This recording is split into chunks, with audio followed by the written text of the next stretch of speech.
ଯଥା ଦେହେ ତଥା ଦେବେ। ପୂର୍ବ କାଳରୁ ପ୍ରଚଳିତ ଏହି ଉକ୍ତିଟି ଓଡ଼ିଶାରେ ଯେତେ ଅନୁଭୂତ ବୋଧେ ଅନ୍ୟ କେଉଁଠି ନୁହେଁ। ଏହାର ସର୍ବଶ୍ରେଷ୍ଠ ନିଦର୍ଶନ ହେଉଛି ଆମ ଶ୍ରୀମନ୍ଦିର ବଡ଼ ଦେଉଳ। 12 ମାସରେ 13 ଜାତ ବୋଲି ଲୋକବାଣୀରେ ରହିଛି। ଏ ଜାତ ଭିଆଇବାର କାରଣ ଶ୍ରୀଛାମୁଙ୍କ ବିଳାସ। ଏ ଜାତିର ହୃଦପଦକ ଜଗନ୍ନାଥ। ଜଗତର ନାଥ ବୋଲାଇ ମଧ୍ୟ ତାଙ୍କୁ ମାଘ ମାସରେ ଶୀତ ହୁଏ, ଆପଣା ଭାରିଜା ସଙ୍ଗେ କଳି ଲାଗେ, ଭକ୍ତ ମୁଖରୁ ବାଘ ଭାଲୁ ସବୁ ପ୍ରକାର ଗାଳି ଗଞ୍ଜଣା ଶୁଣିବାକୁ ପଡ଼େ। ଏହି ମାନବୀୟ ଢଙ୍ଗ ମଧ୍ୟରେ ଗ୍ରୀଷ୍ମ ଋତୁରେ ତାଙ୍କ ଶ୍ରୀଅଙ୍ଗକୁ କଷଣ ହୁଏ। ପ୍ରଚଣ୍ଡ ଖରାରେ ଝାଉଁଳି ପଡ଼ନ୍ତି। ଏଣୁ ଅଙ୍ଗରେ ଚନ୍ଦନ ବୋଳି ଦେଇ ତାଙ୍କୁ ସତେଜ କରିଦିଅନ୍ତି ସେବକମାନେ। ପ୍ରକୃତରେ କହିବାକୁ ଗଲେ ଏ ଠାକୁରଙ୍କର ଆୟାସ ଓ ଖଞ୍ଜପଟ ଏତେ ସରଳ ନୁହେଁ। ଚନ୍ଦନ ଲାଗି ଯେ କେବଳ ବୈଶାଖ ଓ ଜ୍ୟେଷ୍ଠ ମାସରେ ହୁଏ ଏହା ନୁହେଁ। ପ୍ରକୃତରେ ବର୍ଷସାରା ପ୍ରତି ରାତି ପହୁଡ଼ ପୂର୍ବରୁ ଜଗନ୍ନାଥ ଚନ୍ଦନ ଲାଗି ହୁଅନ୍ତି। କିନ୍ତୁ ଏହି ସାଧାରଣ ଚନ୍ଦନ ଲାଗିରେ ବ୍ୟବହାର ହୁଏ ଅଳ୍ପ ଚନ୍ଦନ। ଚନ୍ଦନଜାତ ସମୟରେ ଘଟୁଆରୀମାନେ ପ୍ରାୟ କିଲୋଟିଏ ଚନ୍ଦନ ବହୁ ଶ୍ରମ କରି ଘୋରିଥାନ୍ତି। ଏଥିରେ ପଡ଼େ କର୍ପୂର, କେଶର, ଚୁଆ ଆଦି ବହୁ ସୁଗନ୍ଧ ଦ୍ରବ୍ୟ। ଏତେ ଅଧିକ ଚନ୍ଦନ ଲାଗି ହେଉଥିବାରୁ ଚନ୍ଦନ ଜାତ ବେଳର ବେଶ ବିଶେଷ ବୋଲି ଆପେ ବାରି ହୁଏ। ନାନାଦି ଅନ୍ୟ ଆଭୂଷଣ ମଧ୍ୟ ସ୍ୱତନ୍ତ୍ର ଭାବେ ଗଢ଼ା ହୁଏ। ବାସଫୁଲ ଶହ ଶହ ଲାଗି ହୁଏ। ମାଳଗୁଡ଼ିକ 20 ଫୁଟ ଯାଏଁ ଲମ୍ବା ହୁଏ। ଏହି ପୁଷ୍ପାଳଙ୍କାର ମଧ୍ୟରୁ ଅଳକା ନାମକ ଭୂଷଣଟି ବିଶେଷ। କପାଳ ଉପରେ ଏହା ଧାଡ଼ି ଧାଡ଼ି ହୋଇ ସଜ୍ଜିତ ହୁଏ। ପ୍ରାଚୀନ କବି ବନମାଳୀଙ୍କ ଭାଷାରେ ଅଳକା କପୋଳେ ଚପଳା କି ଖେଳେ, ବିଜୁଳି ଖେଳ କଲା ପରି ଝଟ ଝଟ ଅଳକା ଶୋଭା ପାଉଛି। ଏହାଛଡ଼ା ଫୁଲର ଚୂଳ, ଚୌସରି ମାଳ, ଝୁମ୍ପା, ଶ୍ରୀପୟର ମାଳା ଆଦି ଅନେକ ଅଳଙ୍କାର ଗୁଡ଼ିକୁ ଫୁଲଗୁନ୍ଥା ସେବକ ଓ ସ୍ୱେଚ୍ଛାସେବୀ ଭକ୍ତମାନେ ଯତ୍ନର ସହ ଗୁନ୍ଥି ଦିଅନ୍ତି। ଏଇଭଳି ଶୋଭା ପାଏ ଚନ୍ଦନ ଲାଗି ବେଶ। ବୋଧହୁଏ ଏହି ଦୃଶ୍ୟକୁ ଦେଖି ଦ୍ୱାଦଶ ଶତାବ୍ଦୀର ଜୟଦେବ ଗାଇ ଉଠିଥିଲେ।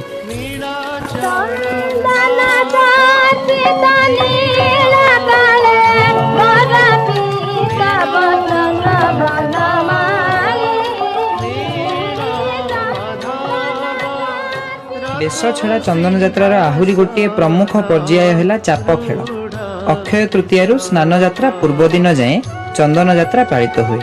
ଏ ଭିତରୁ ପ୍ରଥମ 21 ଦିନ ବାହାର ଚନ୍ଦନ, ତା ପର 21 ଦିନ ଭିତର ଚନ୍ଦନ ବୋଲି ଜଣାଯାଏ।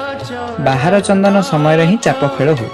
ତେବେ ବିରାଟ ଜଗନ୍ନାଥ ତ 21 ଦିନ ଯିବେନି, ତାଙ୍କ ପ୍ରତିନିଧି ଭାବେ ଯାଆନ୍ତି ଚଳନ୍ତି ପ୍ରତିମା ମଦନ ମୋହନ। ସାଙ୍ଗରେ 2 ଠାକୁରାଣୀ ଲକ୍ଷ୍ମୀ ବା ଶ୍ରୀଦେବୀ ଓ ସରସ୍ୱତୀ ବା ଭୂଦେବୀ ଘେନି ଯାଆନ୍ତି। ରାମ ଓ କୃଷ୍ଣଙ୍କ ବିଗ୍ରହ ମଧ୍ୟ ବିଜେ କରନ୍ତି।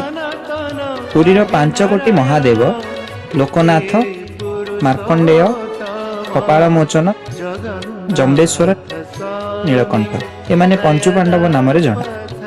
ଏହି ଦେବତାମାନଙ୍କର ମିଳିମିଶି ଏକ ବଡ଼ ଧରଣର ମେଳମୌଜ ହୁଏ। ସୁନ୍ଦର କାଠ ବିମାନ ଗୁଡ଼ିକରେ ଦିଅଁମାନେ ବିଜୟ କରନ୍ତି। ପିପିଲି ଚାନ୍ଦୁଆ ଓ ସୁଦୃଶ୍ୟ କାମରେ ସାଜ ହୋଇ ଏହି ବିମାନରେ ବାହାରନ୍ତି ମଦନମୋହନ। ପୂର୍ବ କାଳରେ ମଦନମୋହନ ଗଜଦନ୍ତ ବିମାନରେ ବାହାରିଥିଲେ। ବର୍ତ୍ତମାନ ନାନା କାରଣରୁ ସେ ନ ବାହାରି ପାରୁଥିବାରୁ ତା ସ୍ଥାନରେ ସୂକ୍ଷ୍ମ ଖୋଦେଇ କାମ ଥିବା ଏକ କାଷ୍ଠ ବିମାନରେ ବାହାରୁଛନ୍ତି। ବିମାନ ବଡ଼ୁମାନେ କାନ୍ଧରେ କାନ୍ଧେଇ ବୋହି ନେଇଯାଆନ୍ତି ଠାକୁରଙ୍କୁ। ରାମକୃଷ୍ଣ କିନ୍ତୁ ହାନ୍ଦୋଳାରେ ବାହାରନ୍ତି। ଗୋଟିଏ ପଖଜ ଓ ଝାଞ୍ଜ ସଙ୍ଗତରେ ପଟୁଆର ଚନ୍ଦନ କାଳର ଗୀତ ବୋଲେ। ବଡ଼ଦାଣ୍ଡ ଏ ପଟୁଆରରେ କମ୍ପି ଉଠେ। ଏଠି ସବୁ ପର୍ଯ୍ୟାୟ ପାଇଁ ନିର୍ଦ୍ଦିଷ୍ଟ ପାରମ୍ପରିକ ଗୀତ ରହିଛି। ଦିଅଁ ବିଜେ କଲାବେଳେ, ଚାପ ଖେଳିବା ବେଳେ, ବେଶ କାଳରେ, ନରେନ୍ଦ୍ରରୁ ବାହୁଡ଼ିଲା ବେଳେ, ଏ ସମସ୍ତ ଗୀତ ଖାଣ୍ଟି ଓଡ଼ିଶୀ ସଙ୍ଗୀତର ଉତ୍କୃଷ୍ଟ ଉଦାହରଣ।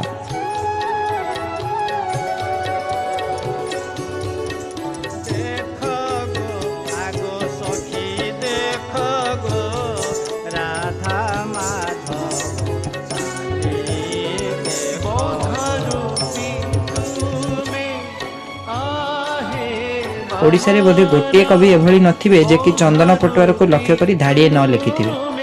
ଦୃଶ୍ୟ ମଧ୍ୟ ସେପରି। ଧାଡ଼ି ଧାଡ଼ି ସୁଦୃଶ୍ୟ ବିମାନ, ତହିଁ ଉପରେ କେତେ ଯେ ବାନା ଫରଫର, ଏପଟେ ଘଣ୍ଟ କାହାଳି, ତେଲିଙ୍ଗି ବାଜାର ଶବଦ, ଛତି ତରାସ, ମେଢ଼, ଗୀତ ନାଚର ପଟୁଆର।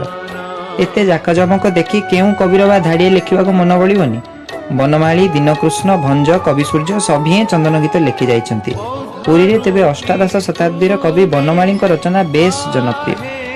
ବିମାନ ଗୁଡ଼ିକୁ ବୋହି ନେଲା ବେଳକୁ ଯେମିତି ଆଗ ପଛ ହୋଇ ଦୋହଲୁଥାଏ, ଗୀତ ଗୁଡ଼ିକର ଠାଣି ମଧ୍ୟ ସେହିଭଳି।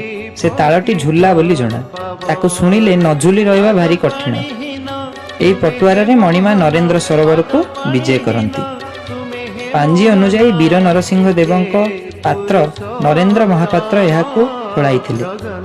ता पूर्व चंदनपुर जाए जीवाकू पड़ुथिला, तेणु से गाँटीर ना चंदनपुर होइछि। तेबे गत 400-500 वर्ष है समस्त रीतिनीति नरेन्द्र रे संपादित होउछि।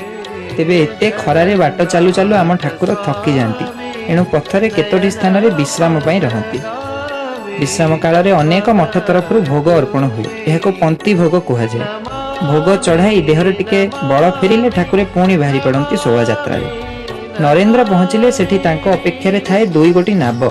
केतेकांको मतरे ए नाव दुईटीर ना नंदा और भद्रा। ए भितर गोटे चापरे मदन मोहन, लक्ष्मी, सरस्वती, आरटी रे रामकृष्ण, 5टी भाई पंचु पांडव। चाप दलबेहेरा नामक सेवायत डंगा को घेराए बुलाई आनती। यह नीति को दिन चाप कहुए। दिन चाप सरिले दिय चंदनघर को विजय करती। यह नरेन्द्र सरोवर परिसर। पूर्व काल में कांथगुड़ी को पारंपरिक पट्टचित्र शैली रे चित्रकार सेवायत माने रंग करुथिले। वर्तमान ताहा आउ नाही। ठाकुरे बेश पड़ी गहम, अटा और छेनारे तैयारी मांडू और भोग चढ़ाती। यापर स्नान रीति 3 गोटी कुंडरे बुड़ी रहती। से जल कर्पूर, कस्तूरी, जायफल, मल्ली, चंपा, जुई आदि कौन न मिसी थाए। स्नान पर पुणी बेश हुंती। 21 दिन में गोटे दिन छाड़ी बाकी 20 दिन पर सुंदर बेश सब रही। नटवर, हरिजन्म, खटदोली, नाबकेड़ी आदि अनेक नाम। जगन्नाथ बेश अति जनाशुना, किंतु मदन मोहन बेश सेते लोक प्राय जानती नहीं। हेले एगुड़िक मध्य अति कमनीय। बेश पर रात्र चाप हुए। 2टी चाप सहित बजंत्री नौका नामक आउरी गोटे नौका बाहरे। एथिरे घंट, काहाली और तेलिंगी बाजा बाजे। आग राति बेले दिहुड़ी जली एसबू नीति हेउथिला। माहारी माने मध्य नाटक करुथिले। पुराणा गीत गुड़िक एसबूर वर्णना मिले। 16 शताब्दीर कवि दीनकृष्ण लक्षे चंद्रदीप दिहुड़ी जलुछि दिशुअछि झट झट, पटुआरी माने आगरे चलती माहारी करती नाट। गंजाम सखी नाट हेउथिला। पुरी रे गोटी पुओ दल जोग देउथिले। एबे आउ सेते दरब नाही। बड़ देउड़ भड़ी ओडिशार अनेक पुराणा देउळ रे मध्य चंदनजात काहीं केउ कालरू चली आसीछि। ओडिया जनमानसर गोटे प्रधान उत्सव कहिले अत्युक्ति हेब नाही। केते जे आयास आम मणिमांक लागे।